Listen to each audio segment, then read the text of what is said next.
بسم اللہ الرحمن الرحیم لئن ظہرت فینا علیہ کآبۃ لقد ظہرت فی حد کل قذیب کعبہ یک ابو کعبۃ کا معنی ہوتا ہے رنجیدہ ہونا، کعبۃ کا معنی رنج غم، حد کا معنی دھار، قذیب تیز تلوار، قذیب کی جمع قضبان۔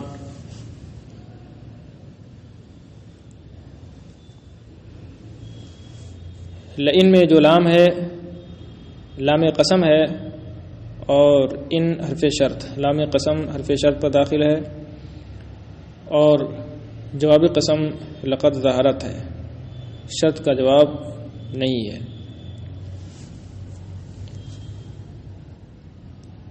وفی کل قوس کل یوم تنازل وفی کل طرف کل یوم رکوبی۔ قوس کمانا کمان، اس کی جمع قواس۔ تنازلہ یا تنازلو کا معنی ہوتا ہے باہم تیر اندازی مقابلہ کرنا۔ طرف کا معنی ہوتا ہے اصیل گھوڑا، عمدہ گھوڑا۔ طرف کی جمع طروف اور اطراف۔ رکوب رکیبہ کا مصدر ہے۔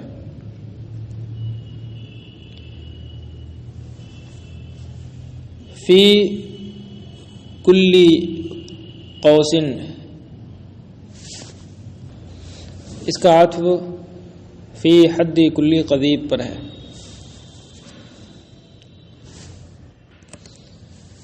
اگر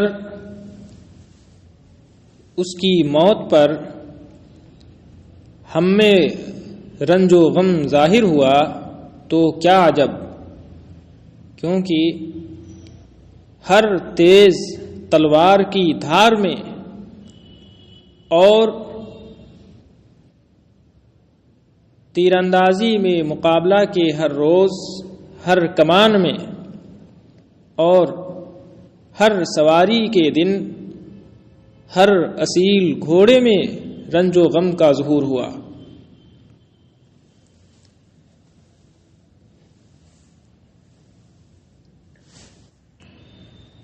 فی حد کل قذیب سے کنایہ اس بات کا ہے کہ وہ غلام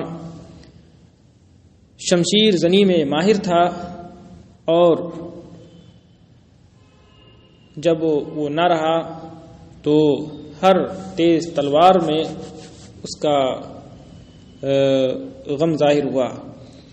اور فی کل قوس سے اس بات کا کنایہ ہے کہ وہ تیر اندازی میں ماہر تھا، اور فی کل طرفن سے یہ کنایہ کیا ہے کہ وہ عمدہ شہسوار تھا۔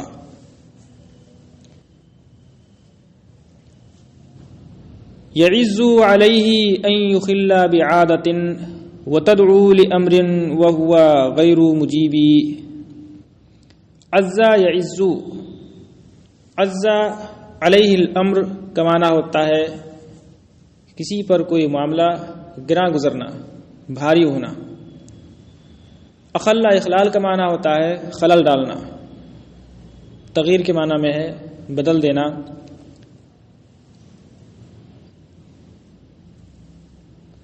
اجابہ یجیبو سے مجیب اس میں فاعل ہے، جواب دینا۔ ان یخل یعزو کا فاعل ہے، اور تدعو کا عطف یخلا پر ہے، اسے منصوب نہیں پڑھا گیا ضرورت شعری کی وجہ سے۔ اس پر یہ بات گراں گزرتی کہ وہ کوئی عادت بدل ڈالے، اور یہ گراں گزرتی کہ کسی کام کے لیے آپ بلائیں اور وہ جواب نہ دے۔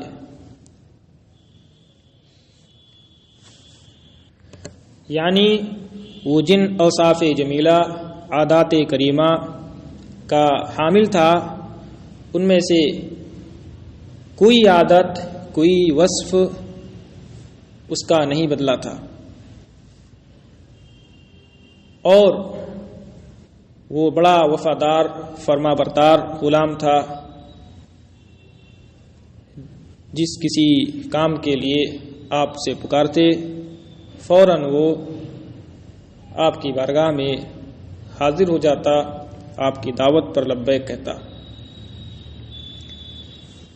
وَكُنْتُ إِذَا أَبْصَرْتُهُ لَكَ قَائِمًا نَظَرْتُ إِلَى ذِي لِبْدَتَيْنِ أَدِيبِي۔ ابصرا، ابصار کا معنی دیکھنا۔ لبدہ شیر کے مونڈھوں اور گردن کے بال کو کہا جاتا ہے۔ لبدہ کی جمع لبد۔ ذو لبدتین سے مراد شیر ہے۔ ادیب بمعنی مؤدب۔ اور میں جب اسے دیکھتا تھا آپ کی بارگاہ میں کھڑا، اور جب میں اسے آپ کی بارگاہ میں کھڑا دیکھتا تھا تو میں ایک باادب یالدار شیر کی طرف دیکھتا تھا۔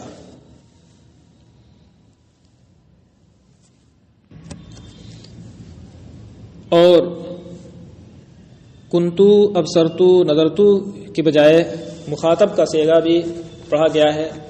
کنتا وکنتا اذا ابصرتہ لک قائما نظرت الی ذی لبدتین ادیبی، تو اس صورت میں ترجمہ ہوگا حاضر والا، یعنی آپ جب اسے اپنی بارگاہ میں کھڑا دیکھتے تھے تو ایک باادب یالدار شیر کی طرف دیکھتے تھے، یعنی وہ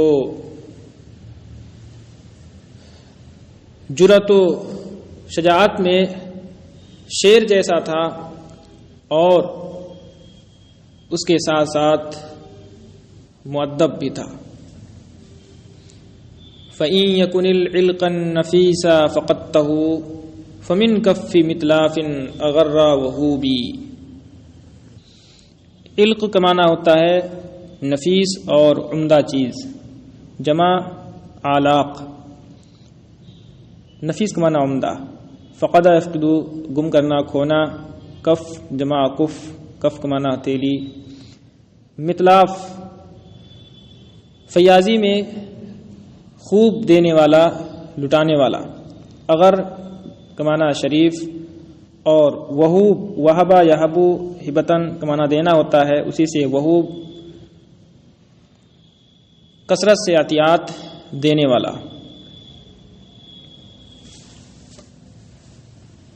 مبالغہ کا صیغہ ہے یہ۔ تو اگر وہ غلام عمدہ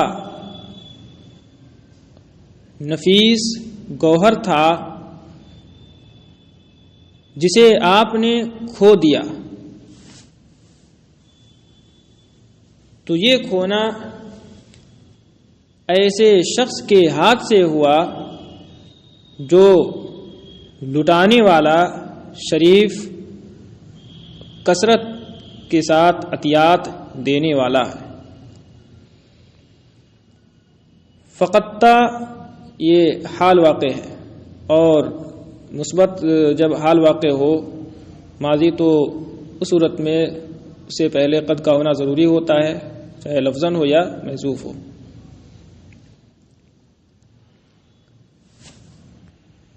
اور من کف یہ بھی محذوف سے متعلق ہے، اصل ہے ففقد من کفی مطلاف۔ تو اگر وہ غلام عمدہ نفیس گوہر تھا جسے آپ نے کھو دیا، تو اس کا کھویا جانا، اس کا کھونا ایسے شخص کے ہاتھ سے ہوا جو بہت لٹانے والا، شریف اور کثرت کے ساتھ عطیات دینے والا ہے۔ لہذا آپ جیسے سخی اور فیاض کے ہاتھ سے اتنا اچھا غلام نکل گیا تو جیسے اور دیگر نفیس اور عمدہ چیزیں آپ لٹاتے ہیں، لوگوں کو عطا کر دیتے ہیں اور اس پر کوئی رنج و غم نہیں ہوتا ہے، اسی طرح اس پر بھی صبر کرنا چاہیے یماق کی موت پر، اور رنج و غم نہیں کرنا چاہیے۔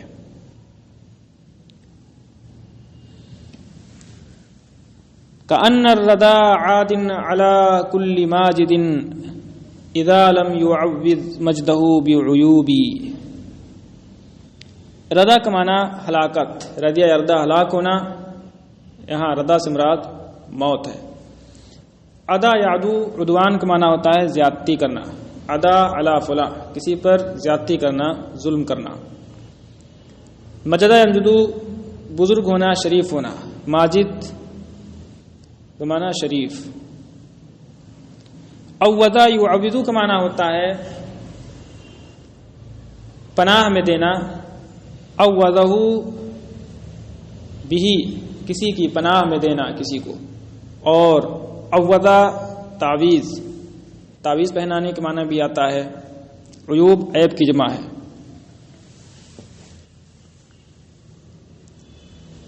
گویا کی موت ہر شریف انسان پر زیادتی کرتی ہے، جبکہ وہ اپنی شرافت کو، اپنی بزرگی کو عیوب کا تعویذ نہ پہنائے۔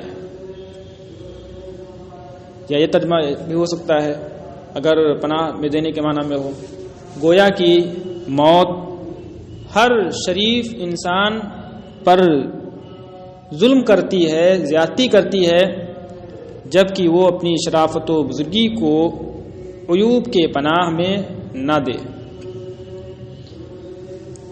یعنی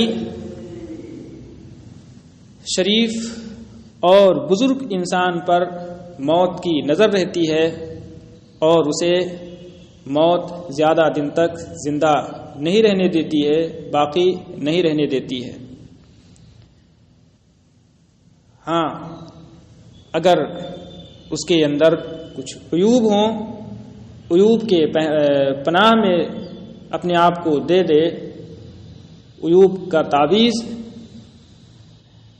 پہنا دے، یعنی اس کے اندر عیوب بھی پیدا ہو جائیں، تو ایسی صورت میں موت اسے اپنی نظر ہٹا لیتی ہے اور وہ عرصے دراز تک اس دار فانی میں باقی رہتا ہے۔ جیسا کہ آپ بھی دیکھ رہے ہیں کہ جس کے اندر عیوب رہتے ہیں، ظالم ہوتا ہے اور لوگوں کے لیے نقصان دہ ہوتا ہے، لوگ اس کی موت کے لیے دعائیں بھی کرتے رہتے ہیں، پھر بھی اسے موت نہیں آتی ہے اور اس کی عمر طویل ہوتی ہے، لمبی ہوتی ہے۔ ولولا ایاد الدہر فی الجمع بیننا غفلنا فلم نشعر له بذنوبی۔ ایادی یہ ید ایدی کی جمع ہے اور ایدی ید کی جمع ہے، گویا کہ یہ جمع الجمع ہے۔ ید کا معنی ہاتھ ہوتا ہے اور ہاتھ یہ انعام و اکرام کا سبب ہوتا ہے، عطیات دینے کا سبب ہوتا ہے۔ سبب بول کر مسبب مراد لیا جاتا ہے، مجاز مرسل ہے، مراد احسانات ہیں۔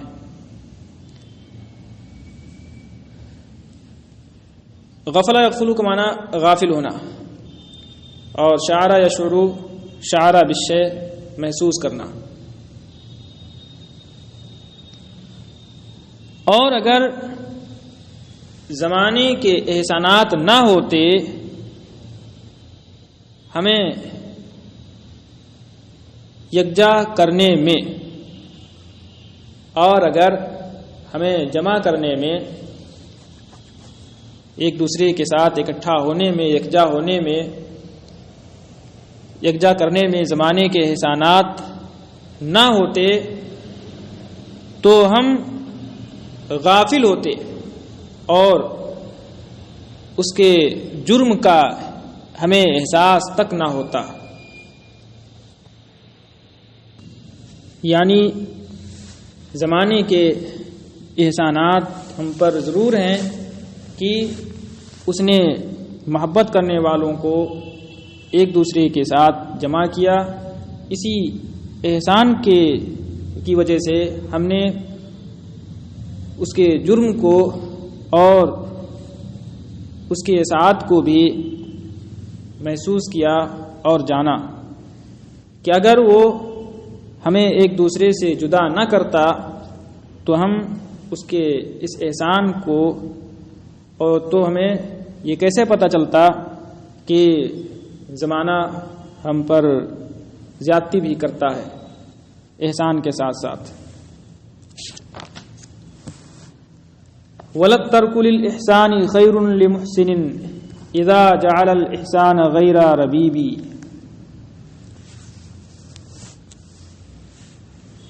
محسن کا معنی ہوتا ہے احسان کرنے والا، نیکوکار. ربیب بمعنی تام ہے. یہ رب عملہ بمعنی اتمہ اکملہ سے بنا ہے، مکمل کرنا، تام کرنا.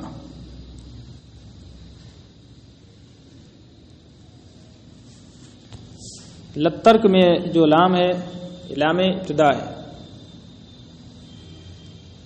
اور احسان نہ کرنا بہتر ہے احسان کرنے والے کے لیے، جبکہ احسان کو مکمل نہ کرے،